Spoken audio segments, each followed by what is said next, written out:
If you journey deep into the jungles of Borneo, it's still possible to capture a glimpse of the primeval. It's a world of rare and wonderful creatures. The island is home to the largest tree dweller in the world, the orang-utan. They are the only great ape of Asia. Sadly, we are losing them, one by one, and at a terrible pace.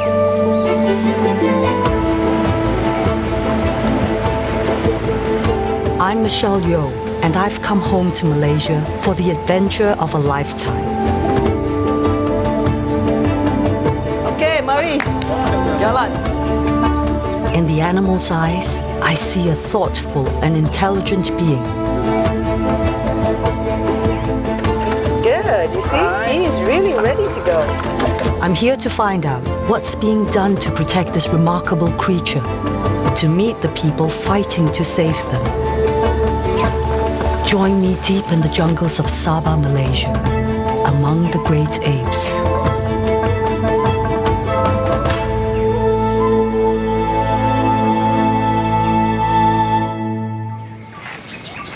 Come, come. Hey, look what I have. Sen, Sen, Sen. Hey, you gonna come, yes? Are you going to come? Look what I have. Look what I have. Hey. Good morning, Sen. How are you doing? Yeah. Hello. I'm at the Sepilok Rehabilitation Center. That was Sen. He's my adopted baby orang-utan. Look at him. When he was rescued, he was malnourished. He was about 2 kilograms and could fit in the palm of your hand. 4 months old. Now he's a healthy, robust, precocious little 3-year-old. Okay, there's your pen. Right? Ready, boys? Sen is one of 53 orphaned orang-utans. Most of them were found alone in plantations after their forest homes were destroyed.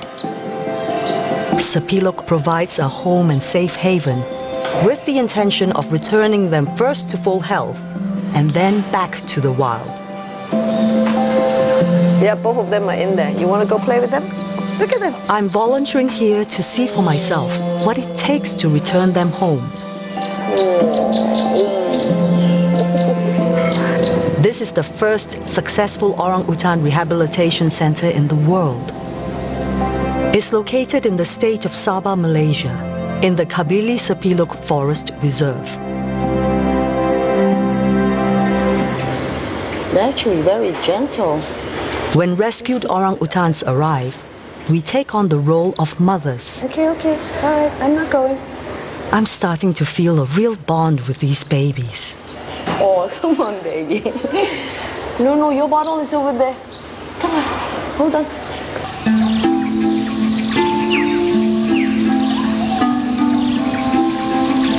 In the wild, an infant orang-utan depends on his mother longer than any other animal in the world. The bond between mother and young lasts about 7 years. She will teach him all he needs to know to survive in the rainforest.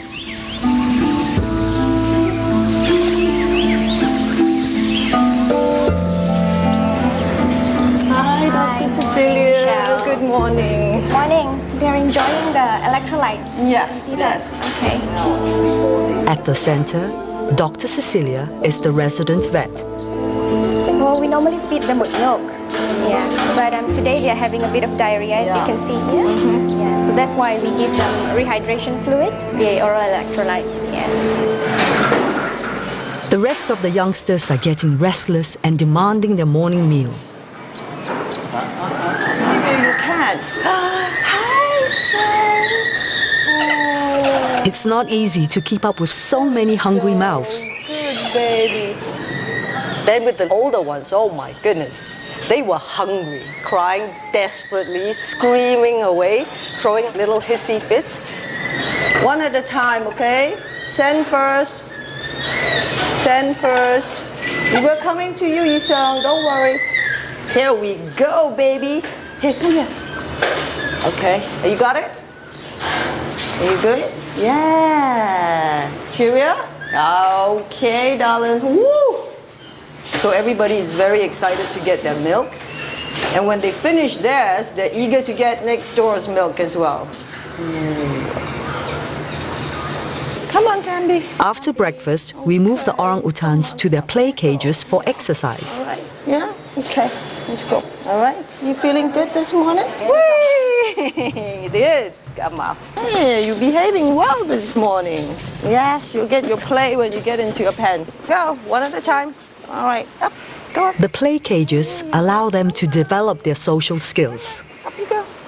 There we are. Yeah. Play nice. But this little one has something sneaky in mind. They're actually very good at opening the locks. They can reach their hand out and, you know, jiggle this. I know you know how to do it. I've seen you do it before. Don't try to look innocent.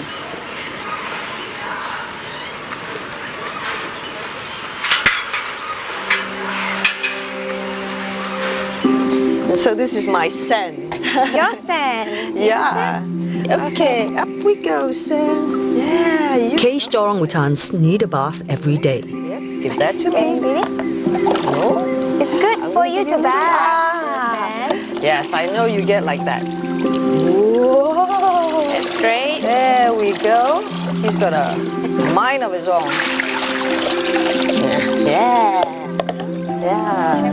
Thank you. Shampoo time, baby. Sen, his nickname is the gangster because he's the one that's, you know, more feisty. He has his own mind. He decides what he wants to do. You like to stand up there. No, you're not supposed to drink it. I'm going to give you that. Yeah. All right. Watch your eyes. Good boy. Go.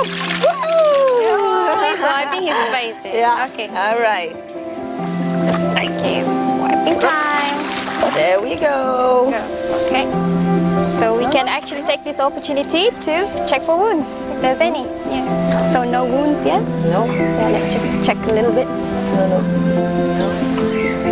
Nice little rub down, like a little massage for you. Whoa, he's like in a spa now. Clean your hands. Let me see your hands. Whoa. Hey, see, that's what he loves to do. This is my little Sen. He's got character. Okay. Let's go. Let's go. Okay. Nice and clean now? Very nice and clean. Okay. Good boy. If Sen were wild, he'd never need a bath. Orang-utans rarely climb down from their trees. He would learn all his climbing skills from his mother. By 3, he would be able to venture out on his own, but usually stay within her watchful eye. Let's go again. But at the center, it is critical orphans learn from their human caregivers and from each other. Come on. Yeah. Yes. Well done. You try to do this? Sen is perfecting his climbing skills. Yeah. It's a slow process, and he needs lots of encouragement. Whoa. Yay. He's going for it. Good boy. That's right. Good boy. Well done. Well done. So that's why he's so... This time the fall was minor, but a fall in the wild could be catastrophic. So it's important Sen has lots of time to practice. Hi, Sen. Hi, Sen. Hi, Sen.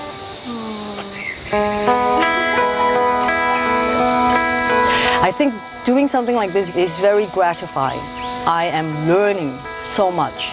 The real life experience really enriches you as a person. Hello, sweetie. Well done. Places like Sapilok do amazing work, but we must stop the flow of orphans and keep orang-utans where they belong. I'm hoping to see my first great ape in the wild.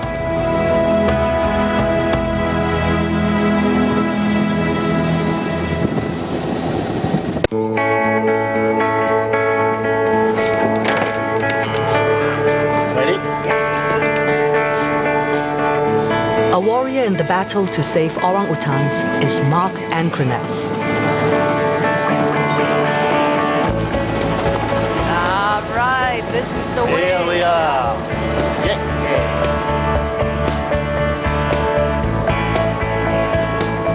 Oh, it's so beautiful. It is beautiful. We're flying over one of the most spectacular wildlife habitats in Southeast Asia, the Kinabatangan floodplain in the state of Sabah. So we are now in Kinabatangan. Yeah, it's the longest river in Sabah. Mark has been working in Sabah for about 15 years. When he began, there was little information on how many and where orangutans lived, so it was critical to count them. It's very difficult to spot the orangutan. So actually what we do is not to look for the animals, but we look for their nest. Orangutans are building nests every day. So the nest, of course, they don't move in the forest, unlike orangutan.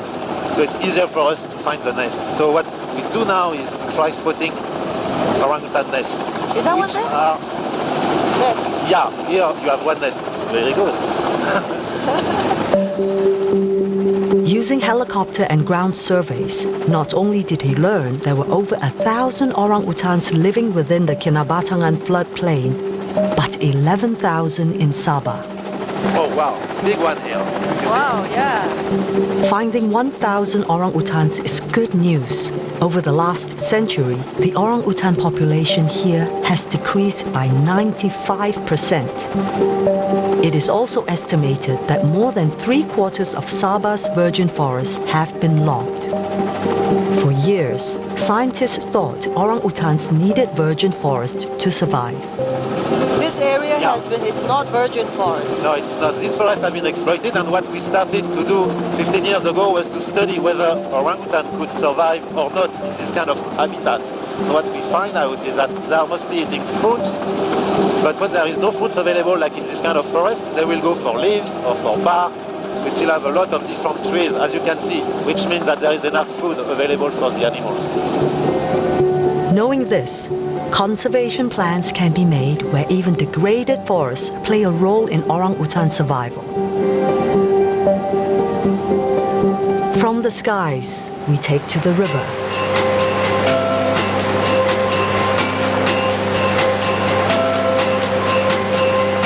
These floodplains along the Kinabatangan River are so precious that a 26,000 hectare area was made a safe haven for wildlife.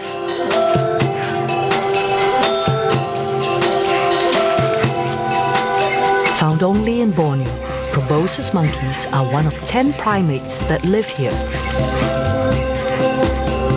Only the males have a pendulous nose and an outrageous pot belly.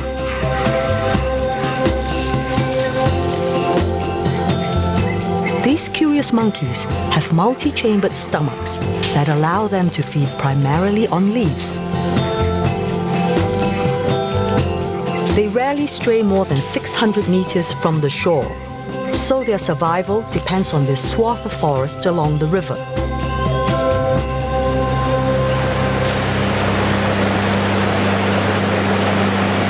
To protect its rare biodiversity, Mark and the Sabah Wildlife Department established the Kinabatangan Orangutan Conservation Project. Thank you.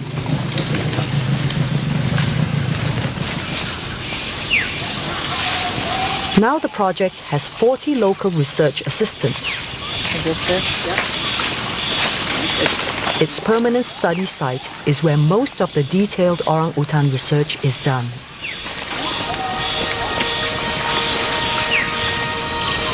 Mincho has been training under Mark for the last 6 years.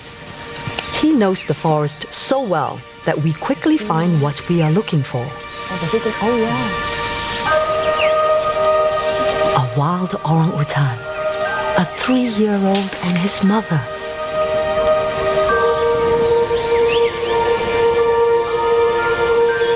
She knows where the best fruit trees are and will return to them throughout her life.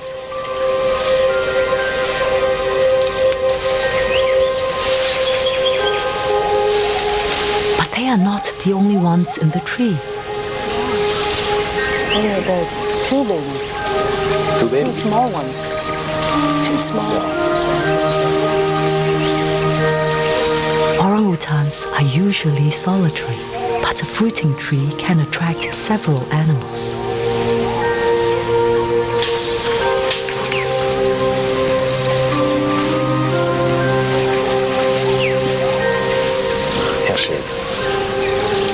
Nearly all adult females in the Kinabatangan area have babies, but researchers rarely see them interact like this.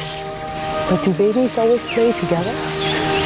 Yeah, it's very rare actually, because usually the baby are staying with the mother, and they are solitary.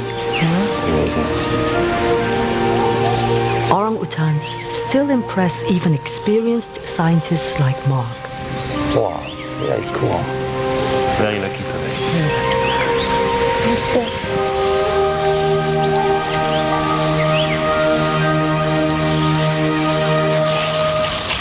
Mark's work is inspiring. Seeing my first wild orangutan has truly been incredible. Take care, eh? Hey guys, see you soon. So we're gonna go up and down Sungai Kinabatangan now? Mincho tells me that in the last 10 years, there has been a gradual decline in poaching and illegal logging. The community now realizes the importance of preserving the forest for their well-being and for wildlife.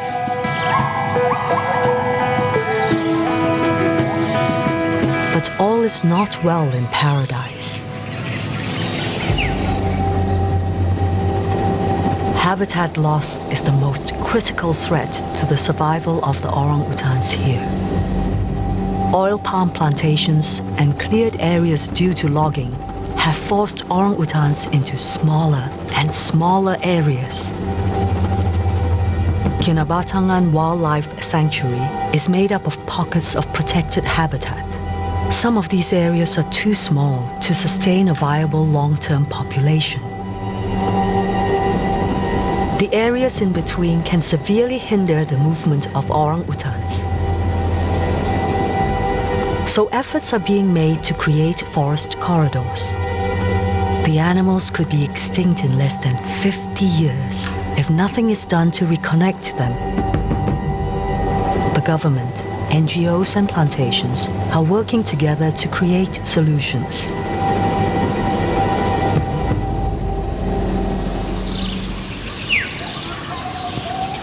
Kopal Mascot, a community-based organization, runs a forest habitat restoration project. The process begins high in the canopy. Seeds have to be collected so that they have trees to plant. Alright, okay, Michelle, you happy to put this on? Okay. So you just put your leg in there. Martin Vogel, a project advisor, gets me ready to climb. Just until you get the waist bit on.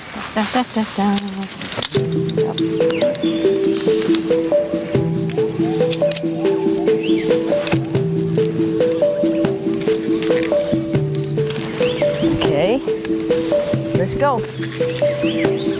For my films like Crouching Tiger, I've had to do a lot of martial arts training, so I stay fit. And it sure helps at times like this. Yeah, now you got it.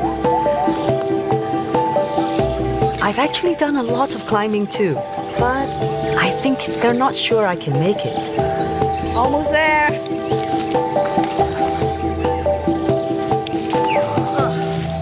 Woo! You made it. Well done. All right. How high up are we now? How high are we up? So we're about 20 or 25 meters from it. We can't just buy rainforest seeds in a gardening store. This tree has nice, healthy fruit. We should be able to get good seeds that will germinate and survive. Okay. And we're cutting fruit that orang-utans love. So we've got to get to it before they do. I got it. It's time to take a break, orang-utan style.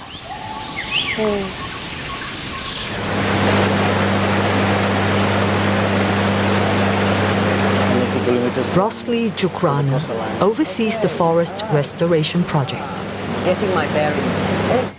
They've raised saplings from recently harvested seeds. And now it's time to plant them. Ah, great. Thank you. All right. I'm excited. Okay. Armed with this basket of saplings, I'm headed out to create a forest corridor. Okay, mari. Jalan. Saya ikut. It feels like a lofty goal to try to plant a rainforest. But these folks are doing it, step by step, tree by tree. Can you imagine trekking through this every day, huh? First thing in the morning, because they have to plant the trees quite far in. Jaga-jaga di sana. Kalau jatuh pergi air. Jangan lupa saya. You see? Wah. Kasih tangan. Nenek kasih tangan. Woo. Alright. Terima kasih. Sama-sama. Yeah. Boleh. Come on, cepat-cepat. Cepat-cepat. Yeah. Woo. Wow. Lepas itu buat apa? These ladies are so kind and generous to me.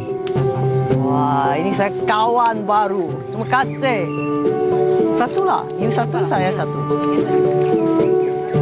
Macam keluarga sudah. They all take great pride in the work they do here. Their children and grandchildren will depend on these forests, just as their ancestors did. You worked in timber? Yeah. Rosli is an example of how the community is changing. He once worked as an illegal logger. Now, like many others, he's proud to earn his living replanting the forest. In time, these tiny saplings will ensure the survival of the orang-utan and many other species. After a sapling takes root, they need to nurture and protect it for 3 years. A lot of effort, and they are making progress. They have planted over 110,000 trees. Rosli has been told that a herd of elephants is not too far away. From the river, we spot 2 adolescents.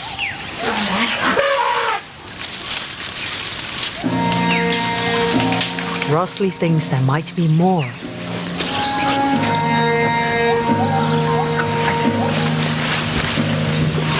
Slowly, they emerge from the dense jungle.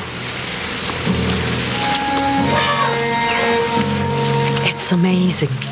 We are so close to an entire herd of pygmy elephants, the smallest of the species. They are found only in Borneo.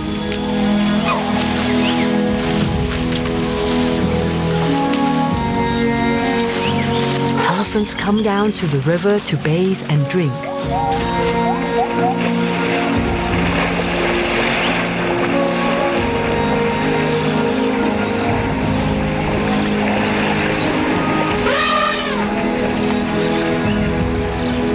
There may be fewer than 1,500 of this rare elephant left in the wild. Like the orang-utans, they will benefit significantly if the forest is reconnected.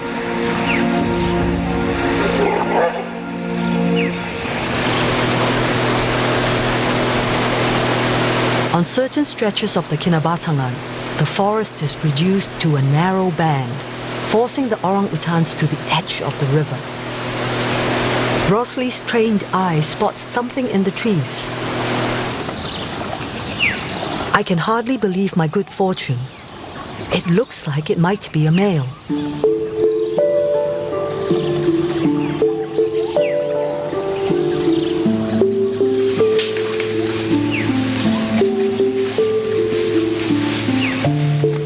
At up to 90 kilograms, the orang-utan is the largest tree-dwelling animal in the world.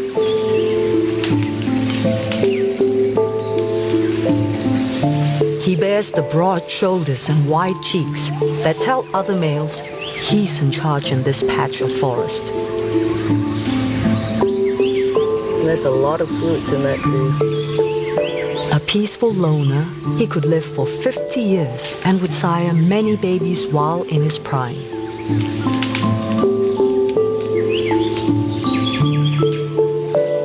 Ficus, or fig trees, are one of the species that sustain orang-utans. They like fruits rich in carbohydrates and protein. But this gentleman is not interested in just any fig.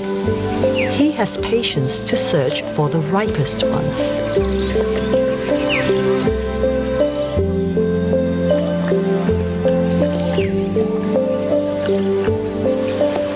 He is so man-like.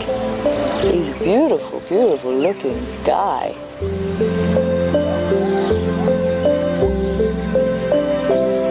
Seeing this lord of the jungle is awe-inspiring. But not all orang-utans will grow up like he has. We get word that Dr. Cecilia from the Sipilok Rehabilitation Center is going on a rescue mission. A local plantation has found a baby in need of help.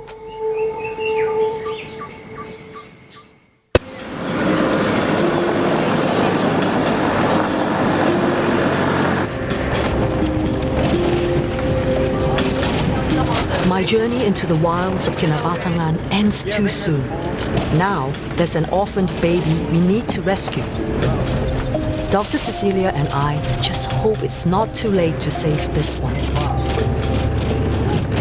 So what news do we have on this baby orangutan? Actually, the owner of the orchard who actually called us and informed us that they actually managed to find a baby orangutan in their place. And they actually couldn't find the mom. Oh, Yeah. no. They could until now? No sign of No the mom? sign, no sign. I hope the baby is in good condition. I hope so too, but we will have to see and we will have to check on that. The forest has been cleared for agriculture. When conflicts result, adult orang-utans are killed.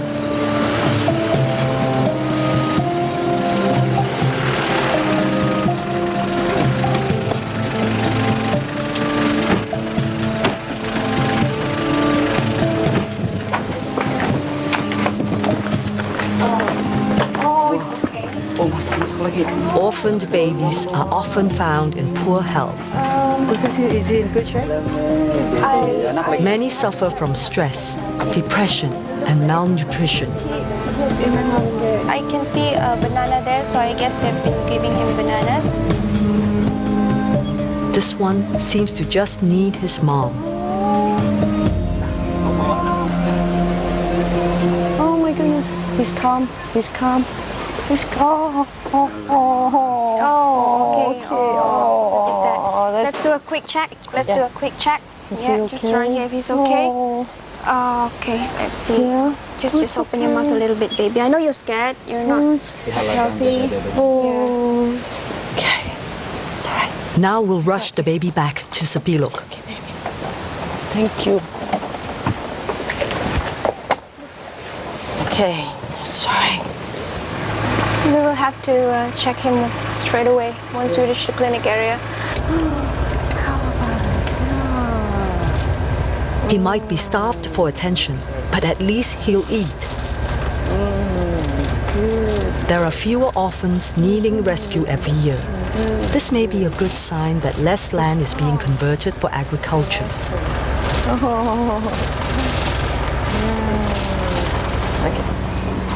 Hi. Hi, girls. We brought the baby back. Let's just check the body weight. Yeah. Back at the Sapilok Rehabilitation Center, Dr. Cecilia and her staff will do a thorough examination on the new orphan. Okay, hold still. Very good. Okay, up you go. Hi, baby. There you go. Rescued animals can pass diseases such as tuberculosis and hepatitis onto the resident orang-utans. Yeah, good baby. He's pink, all right. Yeah. So he's probably around 2 to 3 years old based on the dentition. He'll have to endure at least 3 months of quarantine, but after that, he'll get 5 years of close attention and rehabilitation. A little bit muddy this morning. Yeah, it's been raining last night. And a good downpour. I'm anxious to see how the rehabilitation process ends. So Dr. Cecilia takes me to a feeding area in the adjacent forest. We're here. Yeah. Older orangutans between the ages of 4 and 6 who have graduated from the nursery are released at feeding platforms. Initially, their diet is supplemented with milk, added minerals, vitamins and fruits. There we go. Okay. Okay, a little bit more. Whoopa! Well done.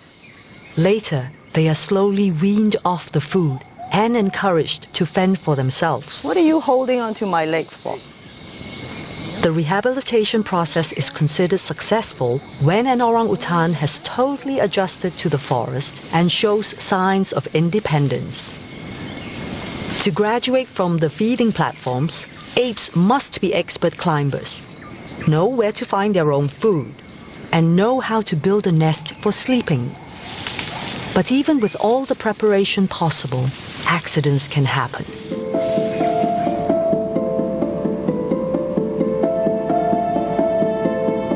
This female fell from a tree and broke her leg.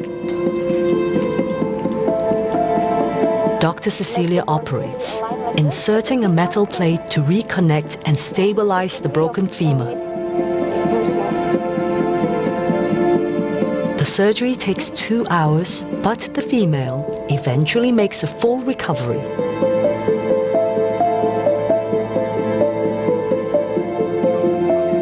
The ape was lucky she was found. Sepilok only monitors individuals at feeding platforms. But there is a new program that will monitor newly released animals from dawn till dusk.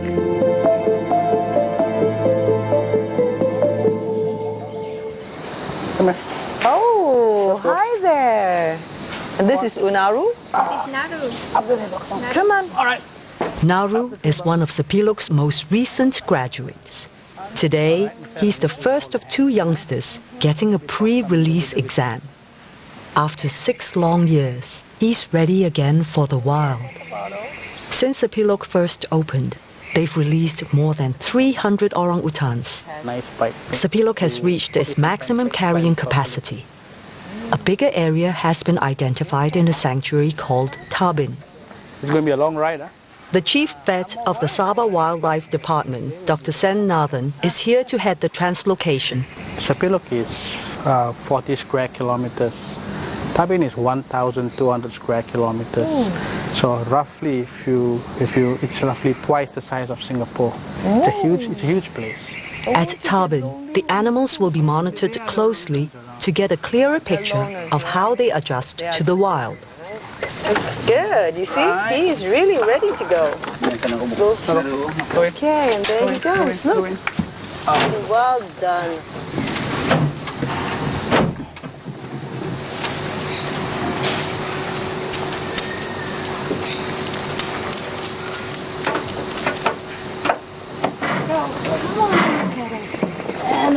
Anakara is a 6-year-old female who showed great independence.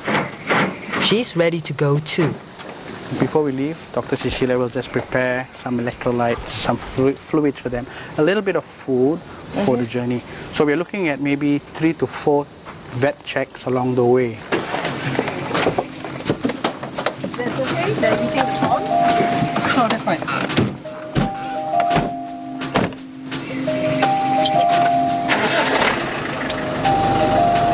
We depart at dusk. It's cooler for the animals. Still, the journey won't be easy. Tabin is over 200 kilometers away on fairly rough roads, so it takes us a while to get there. We stop every 45 minutes to give them a break. Michelle, could you give them their drink? Oh, I think they're ready for some. Look at Naru. There you go. So how much does he get? As much as he wants? The fluids contain electrolytes and will keep them hydrated. Okay, Naru. Thank you, Naru. Yes. Come on, Naru. Especially Anna here. Okay, a little bit more. There you go. Thank you.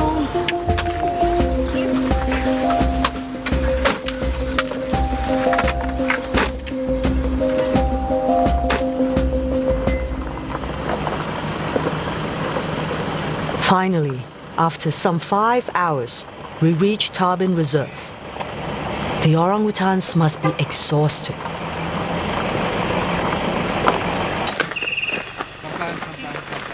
We lead Naru and Anakara to the temporary quarters for the night. They'll be prepped tomorrow for their release. We would like to get them settled soon. Orangutans are not accustomed to walking around at night. And something sinister's afoot. Oh my goodness. No.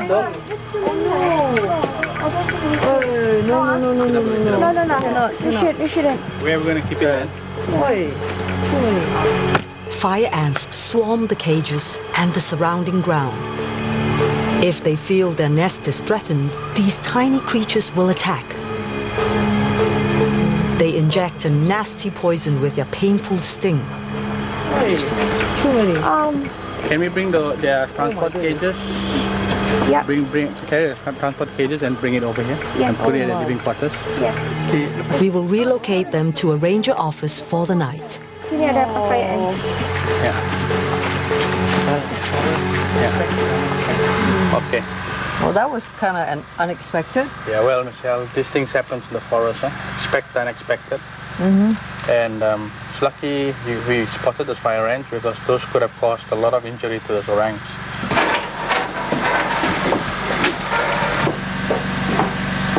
Come on. Bye.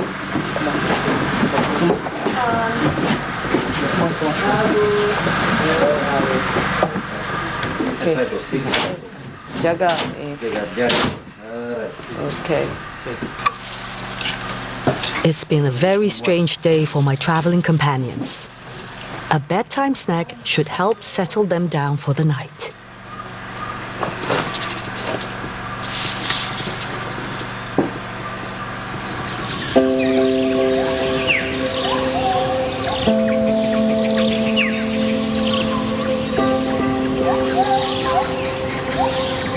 So we'll be going to platform A first. Let's have a look and see if they're around. And if they're not here, we'll get our research assistants to look for them. Just after dawn, Dr. Sen and the Tarbin Rangers take me out to meet some of the locals. Tarbin has a small population of orang-utans for its size. It's ideal for translocated animals. In 2006, it became the world's first post-release monitoring center. If they don't come in a few seconds, then the research assistants can call them? Yeah, we will get the research assistant to give their normal orangutan call. There is the orangutan call? Yeah, breakfast is served. Come on, guys!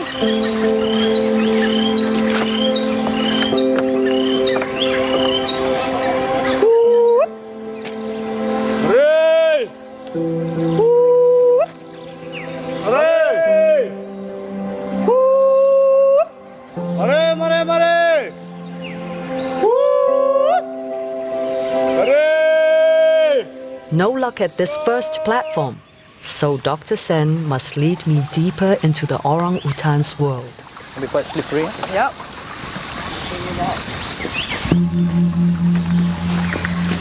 Here, the canopy seems miles above my head. The virgin forest remains. This is the type of forest orang-utans love. Finally, we catch just a glimpse.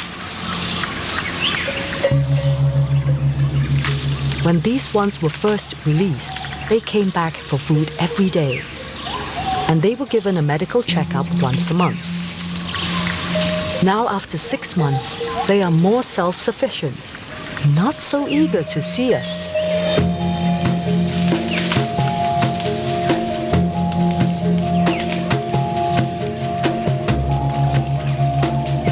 Post-release monitoring provides information on how successfully the orang-utans are adapting. Their health status, reproductive success, mortality, and their impact on fauna and flora are all observed. They have already found that rehabilitated orang-utans tend to build their nests in far shorter trees than wild orang-utans would choose. No one knows the long-term impact of that kind of behavioral change. To my eyes, they are far more wild than the ones still at Sepilok.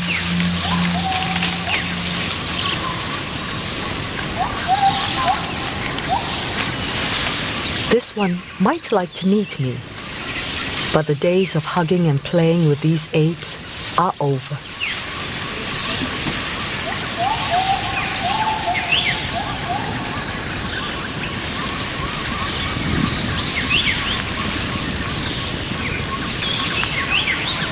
It feels obvious that certain boundaries must be maintained.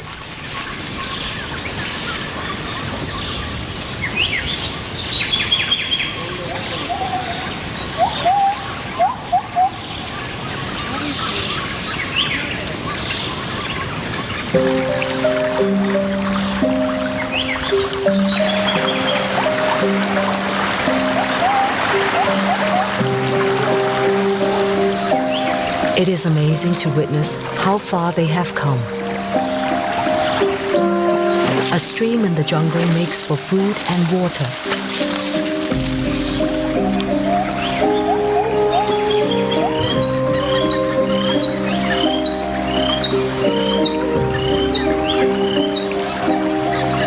I just hope that Nauru and Anakara manage to adapt as well as these two have.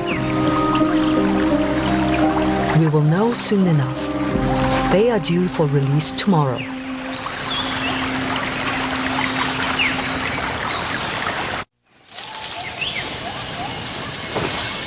Anakara and Nauru are Sepilok's latest graduates. They're ready for release at Tarbin Reserve. It's a special moment for Dr. Cecilia and me. And she's excited. Uh-oh, she's going in. She's hiding. We're playing peekaboo. Whoop! So she's determined to get all of herself in there. Their release will help to contribute towards maintaining a large wild population with an enhanced genetic base. We are excited to see how they will react.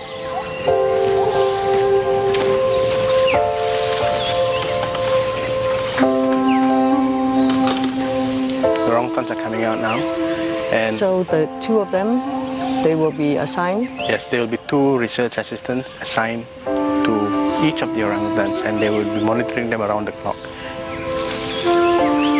This is the moment that Dr. Cecilia and her team work towards.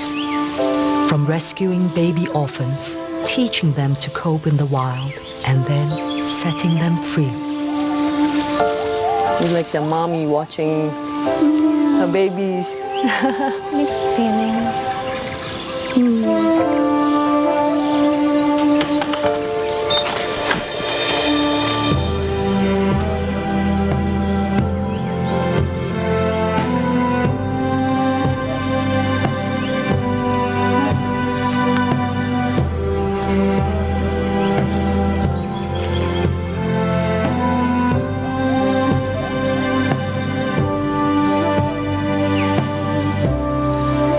But this must be so gratifying. Huh? Yeah. You rehabilitate them for 5 years, 6 years. 6 years. Yeah. Bittersweet.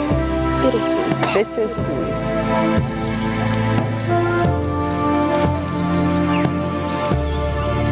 Anakara and Nauru are the future of orangutan rehabilitation research.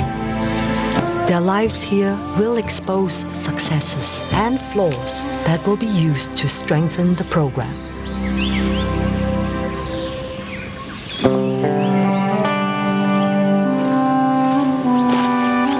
But I haven't seen you look so happy. Oh my God, I mean, this is something I never expected them to get in out of the cage, up in the tree, just like that.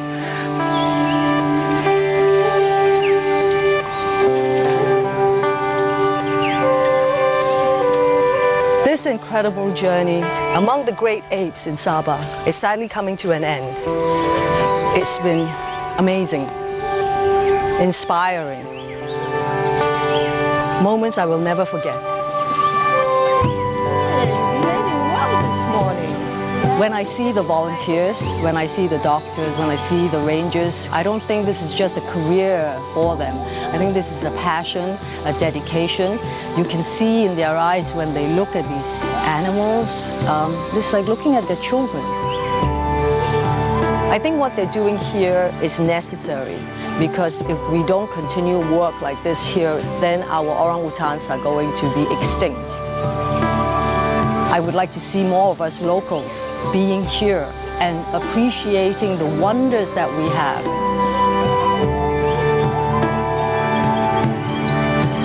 When you see the orangutans, when you see the different expressions on their faces, that's when you know what is important.